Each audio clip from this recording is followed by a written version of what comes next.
Grande Sul that he would manage both Grêmio and Inter. Yes. Gives you an idea of the respect that he has. And on the Argentine side, Lionel Scaloni, the 40-year-old, and gives you an idea, came up around the same time as Lionel Messi out of Newell's Old Boys. But while Scaloni joined Newell's as a pro around that same year, Lionel Messi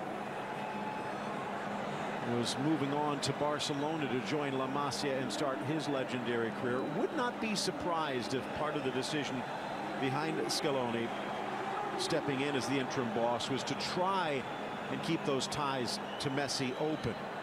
He's been joined by Pablo Aimar and Walter Samuel, two of the legends of Argentina's past, as they work on their future. The Albiceleste from right to left. Live from the King Abdullah Sports City Stadium. Again, 89 degrees, 62% humidity, and light winds from the north to try and cool things off. The five-time world champions wearing the canary yellow and blue, defending the goal to the left, and Felipe Luis with a nice bit of trickery. Jose Hernandez, Pablo Marinho on our Spanish language side. Phil Shane alongside George D. Metellus. Glad you could join us here as we are geared for battle. And as I mentioned, the fans already making a lot of noise when Argentina and Brazil go toe-to-toe. Always seems you're maybe one touch away from greatness. We've already seen a couple of great touches early on in this match. Neymar with a smooth touch, Felipe Luis with a great little touch to get himself into a little bit of space. Both of these teams have magnificent footballers who are brilliant with the ball at their feet. And you mentioned the assistant coaches for Argentina. Pablo Aimar, a great attacking player going forward. Walter Samuel, a legendary defender for Inter. So you have a couple of experienced players on the bench for Argentina that can help figure some things out in attack and also help with the brain trust in terms of tightening the Argentine defense. And Lionel Scaloni might be actually, this match could determine if he gets the job permanently. He is an interim manager. Don't know who's going to be the man in charge permanently. So maybe Scaloni, this is a chance for him to win the job. You know what? Beat Brazil. It's nice on the resume. Absolutely. Stripped away far side by the near debutant Renzo Saravia. The Racing right back picking Neymar's pocket. Saravia is going to be very key in this match. Obviously, with Neymar on that left side of the Brazilian attack, the right side of the Argentine defense. If he can do his best and make sure Neymar doesn't have that much influence, if he can find a way to neutralize Neymar, which is almost impossible, and just keep Neymar in front of him, that will help the Argentine defense out a lot, because it's a very slow center back duo of Otamendi and Petzela. Only his second match for Brazil, his first against Guatemala in a 3-0 for Argentina, his first against Guatemala last September, 3-0 victory. This will be a little bit stiffer test. I think the Brazil under-20s would be a stiffer test than Guatemala, but still, you got to get that international experience, and he's getting it. Otamendi returns alongside Petzela, the two big men. See also, again, the intriguing positioning. And the fact that this is a friendly against a respected foe, giving both managers the chance to shake things up a bit. Paredes and Batalla, which one is going to stay back? Does Paredes push up? What does that do for Dybala? Does he play alongside Lo Celso or opposite Correa? Is Icardi going to be the lone man up front, or does Dybala keep him company? So many questions for Argentina. And again, for Brazil, very similar. Gabriel Jesus and Roberto Firmino on the field at the same time. Firmino, he's the center forward, and they're putting Gabi Jesus out wide on the right.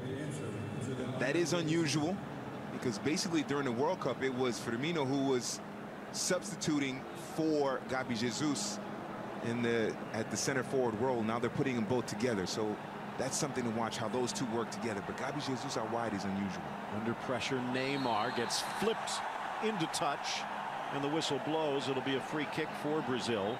Then you have Philippe Coutinho, who tends to play up front, except when Neymar's around.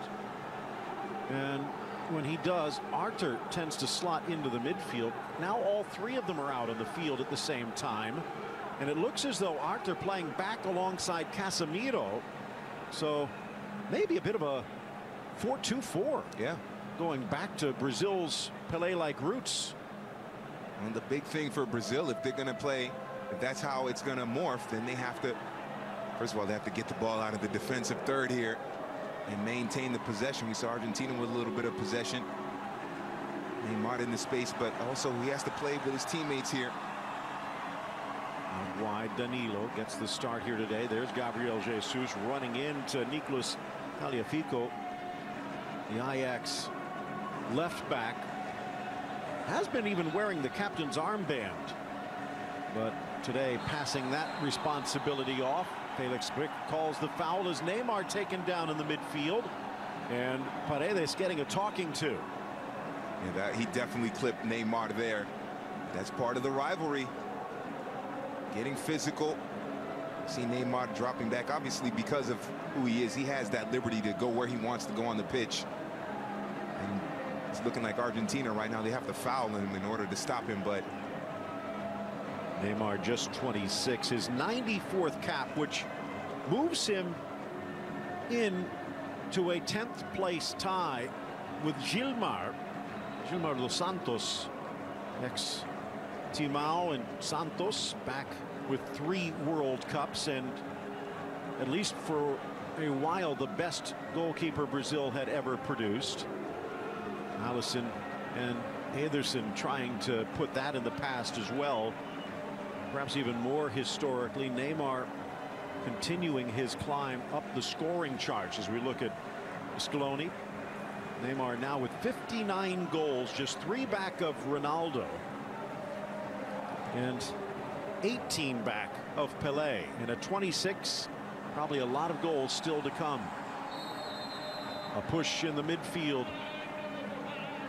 This time the foul going Batalha's way. Free kick in the center circle for the Albiceleste. Yeah, for Argentina, we've seen Brazil, Neymar getting a lot of touches. He's obviously going to be the one that the offense, the attack will flow through. For Argentina, who will that be? Of course, Argentina, they've had their fair share of great number 10s. No Messi, so expect them to, I would suspect, get Correa and Dybala more involved with touches out wide. Tagliafico, one touch, top of the 18, thied away, blasted low, charging in Lo Celso.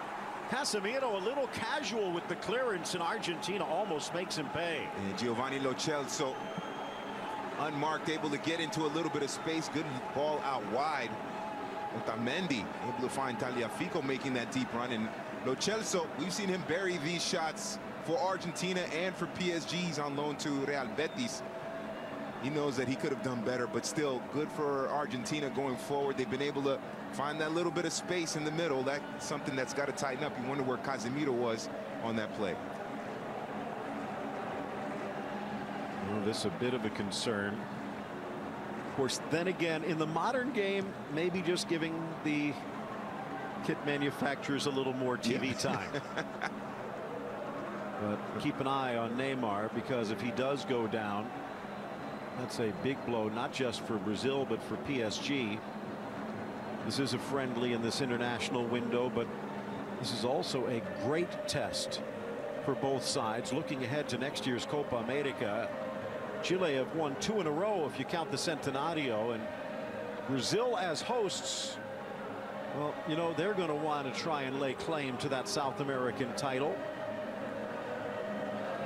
They are 1-1 in terms of winning football tournaments on their home soil in recent history. Obviously, disappointing end to the 2014 World Cup. They got the gold medal in the Olympics, which was the one tournament that had eluded them. Right, that was the one they wanted. Maybe more than the 6th World Cup. And now that they have the Copa America now next year, they'll want to win that and kind of secure their place as the best team in South America. Chile obviously has that crown right now. But it will be disappointing for Brazil if they do not win the Copa America at home. Out wide on that far flank, Saravia. Playing with Racing, who under former Philadelphia Union and Fort Lauderdale striker midfielder Chacho Coudet, topping the table in the Superliga right now, thanks to Saravia. And here he is again on the ball. Lautaro Martinez is a ex-Racing as well over at Inter now. It seemed like when Sampaoli was the manager, every time Martinez played for Racing, he would score a hat-trick in front of Sampaoli. That certainly got his attention for the national team. So Racing and Independiente, always two clubs that were very underrated in terms of their development of players. Kun Agüero's from Independiente, so Sergio Romero in goal today from Racing, a cradle of goalkeepers. Long ball forward looking for Icardi. Marquinhos tries to clear. Touched back, Correa scrambling, and back comes Arthur to sweep things away. Now on the break, Coutinho. Neymar slips it in. Firmino, again, deceptive. Not so much in his speed, but in his control. Certainly a key player for Liverpool when they made that run to the Champions League final last season. Casemiro stripped. Yeah, him and Sadio Mane, of course, Mohamed Salah as well. Roberto Firmino breaking onto the scene in terms of the attention he got on world football with German football with Hoffenheim. And he's turned it into a situation where now he's a regular caller for Brazil. So again, it's one of those where he doesn't look imposing. It's not really until after the fact where you realize what role he plays, and sometimes that could be with a little flick, a little touch, and sometimes a run where he never touches the ball. Firmino, that complete forward, well, maybe everywhere but scoring. Just 8 goals in his 26, which is one area where Gabriel Jesus tops him. But Tite himself went and said that maybe, just maybe, he did not play Firmino enough, and if he had, it might have been a different ending to the World Cup for Brazil. Yeah, you mentioned he's not a prolific goal scorer. He wasn't at Hoffenheim. He has his good share of goals at Liverpool, but it's his presence on the pitch, what he does, his movement off the ball, his ability to connect and make those right passes. And as you said, even when he's not involved in the play, his positioning just helps the team look more dangerous in attack. Roberto Firmino, those are the kind of players where the numbers don't prove how valuable he is. And I know for a lot of Brazil fans, they were screaming for Firmino after Gabi Jesus just wasn't that effective in the World Cup. Let's see if in 2019 at the Copa America that makes a difference if he plays Firmino more. I'm sure Chichi, who's a very intelligent coach, is going to make that adjustment. Nodded down, intercepted before Coutinho could bring it in. Cleared back to the 34-year-old João Miranda. You kind of sense that Copa is going to be his swan song. A late bloomer, but already up to over 50 caps. Neymar to the inside, eludes Saravia, top of the box, tries to poke it 3. Otamendi with the touch. You see the value of Firmino there. Firmino saw that Neymar was cutting inside to the middle, so he floated out wide to the left. That allowed Felipe Coutinho to go through the middle, and Neymar couldn't get that ball through, filtered through to Coutinho. But Firmino's movement off the ball was crucial there. Hard hit. Gabriel Jesus colliding again with Tagliafico.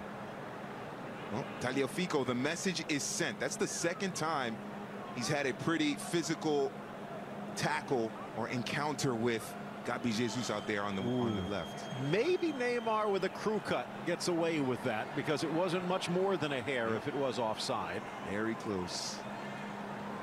I kind of have a feeling also Tagliafico, after those 2 collisions, the next one might be a card. Approaching the quarter-hour mark. Brazil in the yellow, Argentina in the sky blue and white. Just 1 shot combined between them so far as they feel out this match. Still getting bogged down in the middle, in the midfield. Neymar across the 6, touched away just before Marquinhos, and it was Icardi doing the defensive work. Mauro Icardi is a player that a lot of Argentine fans have been wanting for a while. We don't have to go back and relive the drama of why he hasn't been called up recently, but now with Higuain possibly on the way out. Kun Agüero not called in. This could be Icardi's time to shine. Neymar, the header up and over. Looked like Miranda may be getting the touch. Well, what we can touch on with Icardi is that there has been the thought that it was Lionel Messi's presence and desire that has kept him on the sideline. Messi has come out publicly and said that's not the case, but he has to say that. He has to say that, yeah. And there's really only been, if I recall, one match where the two were on the field together. It's been a struggle for Icardi to find the back of the net. Down goes Arthur off that little give and go. Still without Messi today. That does also handle another bit of controversy. Many believe that Dybala and Messi cannot play together because, well, I guess to put it simply, they are the same player. They occupy the same spaces. But without Messi, maybe a chance for Dybala to shine. I think it's a shame because you would figure two. Edge of the 18, slammed in. Otamendi, ball knocked free. Arthur. Actually, Coutinho rolling it back. Here's Danilo, but just too tall. You would figure that Messi and Dybala, two excellent football minds. Obviously, what they can do physically is impressive, but two very intelligent footballers could get together and figure out how they can make Argentina better, and then both of them sacrifice a little bit for the benefit of the shirt. They haven't been able to do that. There's some egos involved there as well, and it's a shame because if both of them could find a way to work together, both of them are smart enough footballers to figure it out. If they could both just work it out and figure out how to play together, I mean, they could make Argentina unstoppable. Messi and Dybala, it would be amazing. Maybe they still have time to figure it out and iron out if they have any differences, but I think those of us that are football fans, we're being robbed of two great players playing together in some beautiful football that they could generate. And Jorge Sampaoli never really had the chance to work that through, jumping in midstream. Yeah. You kind of wonder what would have happened if he would have had a full cycle, but was not meant to be. And for whatever import it might have, notice Dybala actually going all the way over to the left here today. As you pointed out, Correa a lot more comfortable on that right side. And maybe a little bit of matching up as well. Almost looks like a 4-2-4 from Argentina. Flipped with the outside of the boot. Trivela out wide for Gabriel Jesus. Argentina handles it well. Now Batalla. Tagliafico right now one-on-one against Gabi Jesus, and he is controlling and dominating that matchup. Nice run, Lo Celso. Miranda over, poked forward with backspin in the area. Casemiro with what looked to be a push. Down goes Correa. Felix Brick with a good view says no penalty. That one is close. It looked like Casemiro may have extended that right arm and pushed Correa in the back to bring down the Atletico Madrid man. Little mini Madrid derby there between the Real midfielder and the Atleti attacker. I think Casemiro got away with one there. That looked like a penalty to me. Just enough. And again, it's just a friendly, so no video review. Down goes Neymar. Again, drawing the attention of Paredes this time. Third time on the foul, and it will be the caution against the Zenit St. Petersburg midfielder. And Leandro Paredes from Roma came up with Boca Juniors a second time. He's got into it a little. It's stuck in there. The hip check, definitely a yellow card against Paredes. Let's see. Not at first. He definitely gets into the back of Correa there. Scaloni not impressed with the call. Here, as you can see, Gabi Jesus already losing the ball against Tagliafico, who just prevents him from getting there. Yeah.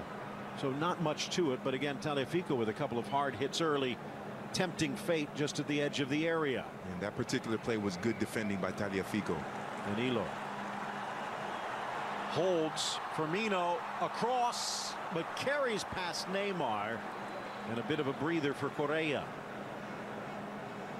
Sarabia. See, that's Firmino right there. You see, he timed his run perfectly and got the ball through from Danilo. Gabi Jesus wasn't making those type of runs for Brazil.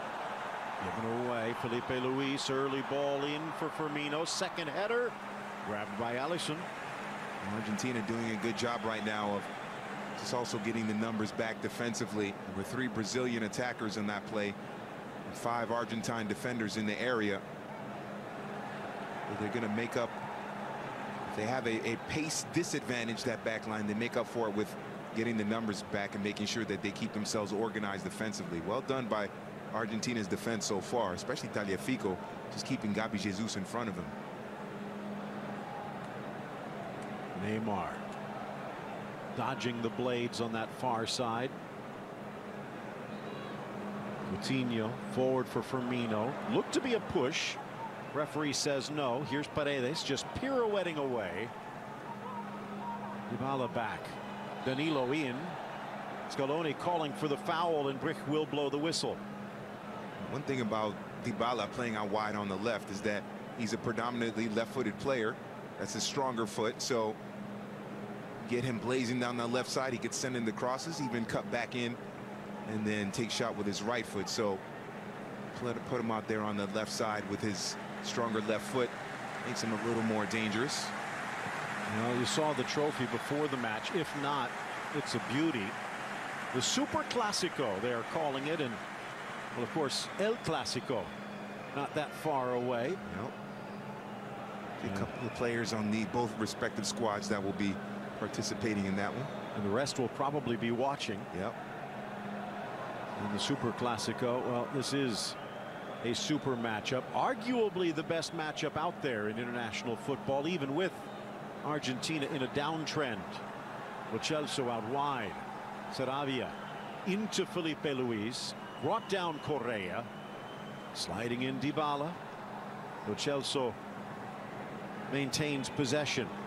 Here's Paredes, the ex-Boca boy, into the center.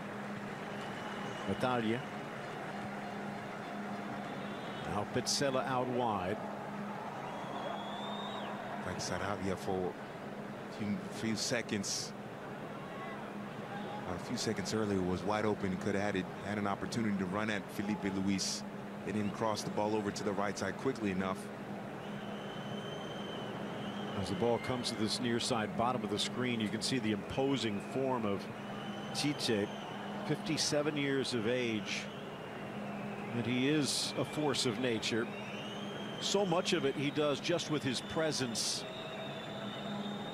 There's a lot of football intelligence there, but it's his leadership abilities that have carried him to 4 state crowns, 2 Brasileiraos, a Sudamérica, and a Copa Libertadores, but not the World Cup, at least not yet. Also, Alisson under pressure, almost poked free. Marquinhos gets it out of danger. Alisson taking a little too much time with the ball at his feet, or at least when the ball rolls to him. This is a criticism of modern goalkeepers. Look at him take that touch away from the keeper. Maybe he's got, excuse me, away from Correa. Maybe just one time booted up. That had to be an inch away.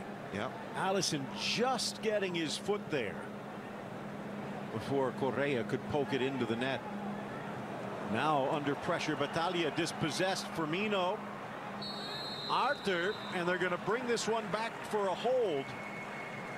Free kick for Brazil about 40 yards out. You have to see Arthur and Felipe Coutinho. They have to be more aggressive.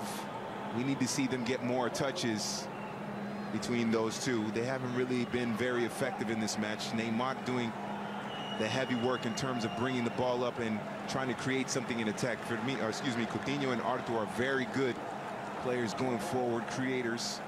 We need to see them have more of the ball for Brazil to look more dangerous. Line at the top of the 18, delivered back post just over Casemiro. Carries, but they're going to call the Real Madrid midfielder for a push, and a free kick for Argentina in their own box. Casemiro is one of the best holding midfielders, central midfielders in the game. he goes out for Brazil. And I know Brazil is deep, but there is something unique about Casemiro and what he can do. And if he is unable to perform for Brazil or Real Madrid, there's a big hole in the middle there. So he's got to be careful. I think he got away with a penalty earlier on Angel Correa. To Atleti midfielders, Atleti teammates, I should say. Felipe Luis and Correa. Arthur and Felipe Coutinho have to have more touches. Can't put it all on Neymar. As great as Neymar is, great Brazilian teams never really had one person that carried the team. Yeah, Ronaldo scored a lot of goals, but he had a lot of help with Rivaldo and Ronaldinho. With Romario, you had the likes of Bebeto. Yep. Poked free around the line. Tagliafico spun to the turf. Free kick Argentina. And that 0-2 championship team, World Championship team, also had Cafu and Roberto Carlos as your wing back. So Neymar is great, but you don't want it to all flow through Neymar. And even Chichi has come out and said it before in the past. If they start to depend on Neymar, they're in big trouble. Brazil is bigger than one player. Of course, then again, you look at Argentina, and that's also been the debate because as it's launched in by Paredes to the back post, there were times where Maradona did carry Argentina single-handedly. Now, by 94, the likes of Caniggia, Batistuta and stuff, but in 1990, if it weren't for Maradona, they might have been knocked out in the group stage. Instead, they almost won the whole thing. Yep, and they won it in '86. And that's what Messi is competing against. And it's unfair to Messi. Obviously, it's a different era. But Argentine fans and the people of Argentina, they don't care what Messi did for Barcelona. This touch right here. And Neymar. But there was another one that would send, I believe it was Firmino through, that was superb. But Argentine fans, they don't care what he does with Barcelona. They care about what he does in that Albiceleste kit. Same thing with Maradona. He's a national hero, not because of what he did with Napoli, because of what he did for the national team. So Messi has still some work to do to completely win over the Argentine fans. We'll kind of take a look as Gabriel Jesus takes a hit in the back. Pelé recognized as one of, if not the greatest ever. In Brazil itself, Garrincha was the one that was more beloved. Yeah. So even when you are the best, doesn't mean there's not going to be an argument. Gabriel Jesus, the 21-year-old, maybe he'll be up in that upper echelon before too long. Already 11 goals and 23 caps. And you figure the best is yet to come. Yeah, it certainly is for Gabi Jesus. Talented player, but he's got to put it together at a major tournament like the World Cup, Copa America, in order to increase his profile, move up that ladder. Neymar hangs it high, looking for Marquinhos, cleared away by Petzela. Petzela, interesting, trying to find a compatriot. Ball sails in, blasted by Miranda, knotted down off the head of Otamendi and right into the waiting arms of Romero. Oh, that should have been a goal. Oh, well done there by Otamendi, getting on the line as quickly as possible, and then great reflexes there. But also Brazil, how about Miranda, your center back, getting all the way into that area and unmarked at the back post to get that shot on frame. And he got it past Romero, but not past Otamendi. Driven low, but wide. This is smart defending by Otamendi, quickly getting to the goal line there to defend and back up his goalkeeper. Who said City and United can't get along? Yeah. United keeper, City defender, yep. But Otamendi, look at him rush to the end line right there to protect the goal line. Well done by Otamendi. And as you kind of pointed out, the touch from Miranda, that's a center back. Yeah. It's like he draws the foul. It's like a hierarchy in Brazilian football when you're a kid growing up. The kids that have the better touch, they go to the top of the formation. If you have decent touch, but you're not as good as everyone else, they drop you to the back line. So you're a Brazilian defender, you probably still have an excellent first touch. Scaloni talking with Marco Fritz, the fourth official here today. Not exactly sure what he's complaining about. Yeah. Maybe some of these fouls from distance, thinking Brazil being a bit chippy. At the moment, only 4 fouls against Brazil, 8 against Argentina. Here is Paulo Dybala. No Messi. Dybala with a talented left boot. He scored from this distance with Juve before. 30 yards out, near corner, just whistles wide. Allison might have had it covered. And there's a reason why they call that man La Joya, because in these situations he can strike them. Look at, very close. I don't think Allison would have been able to keep that out. That was You a could see kick. the breeze of the ball rippling the net, but on the wrong side of the post. These two teams are just loaded with talent, loaded with not just excellent players, but players that can put on a show, that make it fun to watch. Dybala for Argentina, Correa. I'm a big fan of Correa and what he can do. And then obviously with Brazil and Neymar, Coutinho, Gabi Jesus as well. I think that's another aspect of this rivalry that makes it so much fun, is that it's not just excellent footballers. These guys really can put on a show and make it fun to watch. Looks like because of the temperature, there will be the water break. So refreshment break in Jeddah. Temperature again hovering just under 90. You can see the sweat on Tite, and all he's doing is standing. Yeah. It was a smart decision by Brazil to keep him on after the disappointment of the World Cup. They probably should have beaten Belgium, although Belgium definitely deserved to win that game, but they were definitely the more attacking, aggressive side in that match against Belgium. Just, you could say, unlucky. Also, Belgium, as I mentioned, deserved to win it.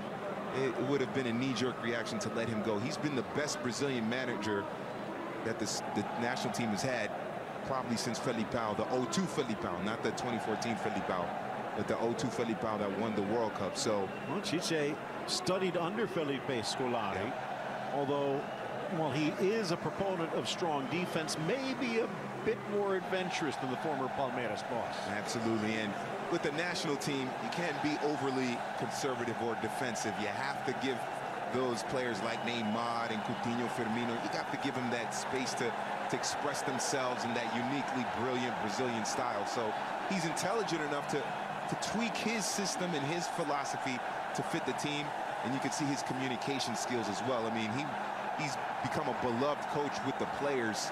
There's that press conference with Neymar in which he defended Neymar, and Neymar was so emotional he had to leave because of what Chichi said about him. So he has certainly brought the team together, and he's smart enough to know that he has to manage the emotions in the players as well as tweak his tactics. They are having fun in this stadium, the King Abdullah Sports City. That's what it's all about, enjoying 90 minutes of two of the greatest teams in the history of world football. To coordinate the wave a little bit better, but still, as long as everybody's having a good time, that's the most important thing.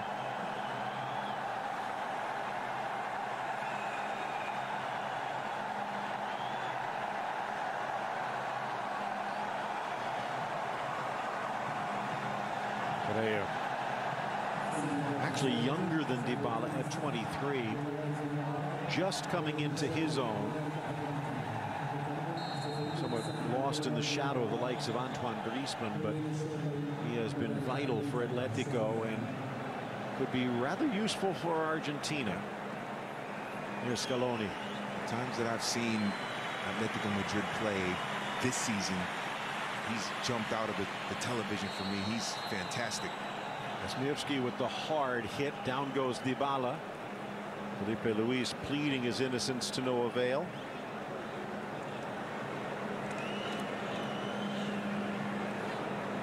This is to be expected in the Brazil-Argentina match. We've seen Tagliafico take about 3 or 4 chops at Gabi Jesus. Neymar has gone down. Now Felipe Luis giving it to Dybala there. It's to be expected in the Brazil-Argentina. If they didn't have that kind of animosity toward each other and those little cheap shots, those little physical moments, it just wouldn't be the same.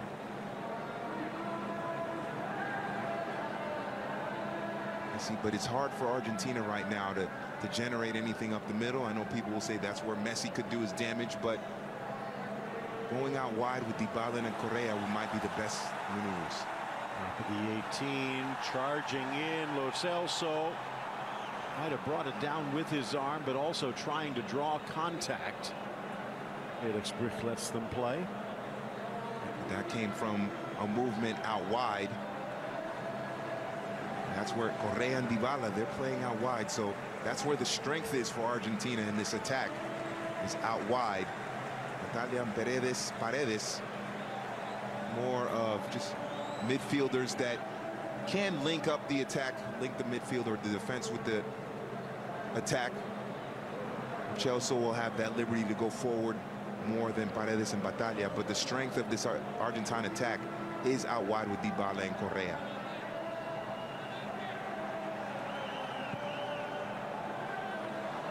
Chance here on the break, but it's just deflected. A lot of pressure, a lot of eyes on Nico Otamendi to see if he still has it. As you pointed out, maybe not that fleet of foot, but his brain obviously in hyperdrive. Yeah, he's going to have to be very busy with that movement of Firmino. Of course, he has Batalla and Paredes kind of helping him out in front of him in the midfield. Into the area, no chance for Coutinho.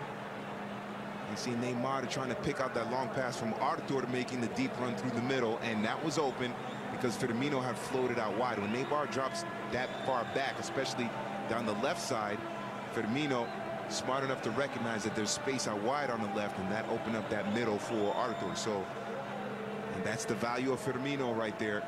It's not something you could see in the stats, but when you watch the game and you see the spacing, the movement, you can see why he's critical. Nice layout wide for Danilo, but now what? He retreats. They call this stadium the Shining Jewel, and as you can see, holding up very well.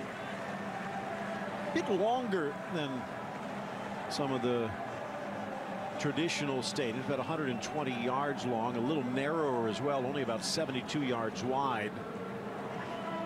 Maybe a bit more encouragement to be direct towards goal.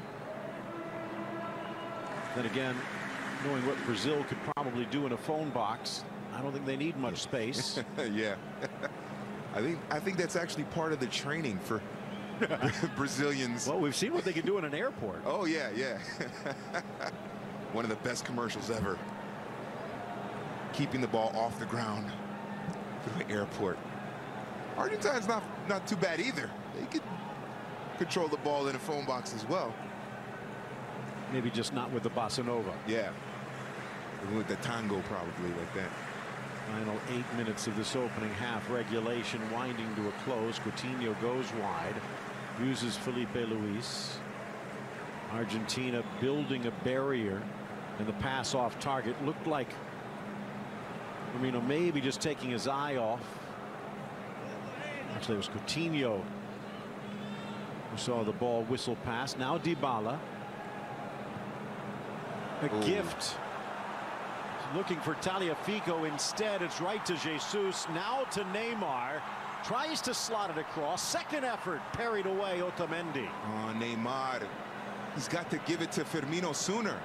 Drives it himself, but this one errant and a goal kick. Oh, it's a great interception of the pass there by Gabi Jesus, and he gets it out wide to Neymar.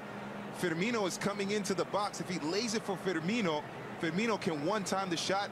He had some space, even take an extra touch, maneuver around an Argentine defender, and then have an even better chance at goal. But Neymar held the ball a little bit too long there. If he just one-times it, gets that touch and just leaves it for Firmino, who's coming in unmarked, it could have been Brazil 1-0 against Argentina. I mean, don't want to question Neymar's decision-making because of his individual brilliance, but that was one time where he just took too many touches there. Got to lay it off of Firmino in that situation. 6 shots so far. Possession in favor of Brazil, about 60-40 right now. 8-6 in fouls Argentina. And while there will be a large number of changes before this is over, maybe a few when the second half gets underway, I have a feeling we'll see even more offensive in the second half. Coutinho dodging the challenge, unable to thread that ball through as he would have liked. Here's Lo Celso. They were trying to get it through the middle there because they know Gabi Jesus or Firmino, they have that ability to just, with their pace, to get in behind that Argentine defense, especially if you're talking about Petzela and Otamendi pretty quickly. But Natalia and Paredes right there in front of them to offer more bodies to filter that ball through. So it's a smart tactical decision there by Scaloni to put Paredes and Batalla in front of. Strong challenge. Lo Celso out for the throw-in. That's what Neymar can do. You see everybody in the crowd rising to their feet because of the brilliance there of Neymar, but at that last second, dispossessed there. Otamendi doing a great job in this match. He's played very well. Little miss. Wide for Danilo. Now plying his trade at Manchester City. Arthur. Quiet match for the Barcelona mid. Yeah, definitely. Him and Felipe Coutinho not that involved. You're not seeing them help out in the attack as much. You want Neymar to get his touches, but you also want Arthur and Felipe Coutinho to get involved as well. To Coutinho and Arthur at Barcelona. I mean, Arthur was the man to help Gremio win the Copa Libertadores last season. And certainly raised his profile in world football, and he's a talented player, but got to get him more involved. He's got to be a little more adventurous going forward, a little more aggressive going forward, him and Coutinho. Casemiro is an excellent player in the back there defensively, so you can take risks going forward, put more men in attack because you have Casemiro back there to back him up. Again, back to Alisson, who was almost stripped by Correa. This time Icardi could not get close enough. This is a rivalry that dates all the way back pre-FIFA 1914. Ooh. The very first meeting between these two. Argentina ended up winning it in Buenos Aires 3-0. Brazil, I guess, a bit of a late bloomer. Yeah. But they've more than made up for lost time. Sure have. And in fact, in the total official meetings between these two, they actually have the edge now, 40-38, when it comes to wins, with 26 level. It's the 105th official meeting between the two. I think that two-game edge for, is it Brazil to have the two-game that had to come from the qualifiers, and for Russia 2018, which Brazil, especially after Tite took over, just dominant. It's one of the most impressive World Cup qualifying campaigns you will ever see, especially CONMEBOL. Again, the thing to consider is after those opening 3 or 4 matches, both of these teams were in total disarray. Yeah. And Argentina kept scrambling for answers. Brazil picked this man. Yeah. And it wasn't easy to pry him away from Corinthians, but they managed to do it, and Corinthians obviously understood that, and ever since then it was just rising football for Brazil.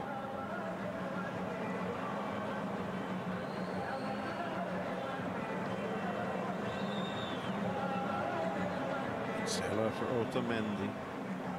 Penultimate minute of this opening half. Someone just tweet Dybala better than Neymar. I don't know about that. Don't talk to him about it. Oh, okay. Yeah, he said don't. He said if you disagree, we'll leave that one alone. Don't at me. Don't at me. Yes. 90 seconds back as the two teams looked all the world to be comfortable heading in at level terms at the break. Now, you'd figure Tite, more than Scaloni, might be tempted to leave some of his stars out a bit longer. He's actually going to be the man that has lessons to learn as the interim boss. Scaloni may be a little more considerate towards not overextending some of these players and spreading the joy around. We'll have to wait and see. Both of them with lots of talent on the bench. Here comes Neymar looking for a goal just before the break. Poked free. Sliding in Italia. Chipping it in Coutinho. Now it's Pizzella doing his best. Otamendi. Again, looking at the bench, you have the likes of Gio Simeone. Neymar with a back heel flick. Coutinho trying to caress it in. Hint of a handball. Was it on the chalk? It looks like they're going to say on the line for the penalty area. And Felix Brick is pointing. But is it to the spot or towards goal? And it looks like he's going to say just outside the area. Ooh, inches close. Away. Yes, it was very close. I think Scaloni's argument is bang, bang, too close to really get out of the way. Let's take another look.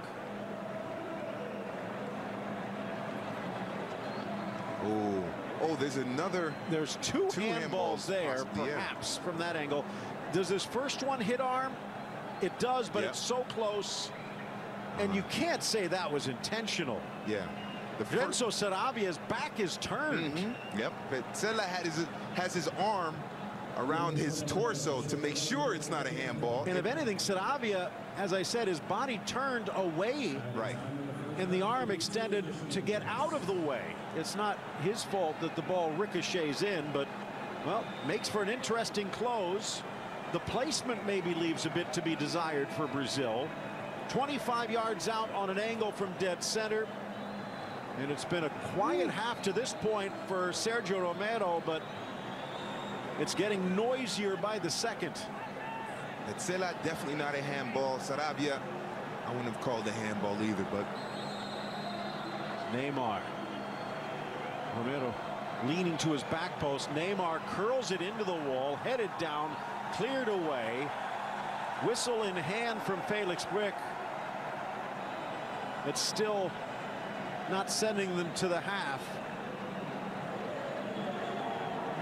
So a bit of a gift that Neymar could not unwrap.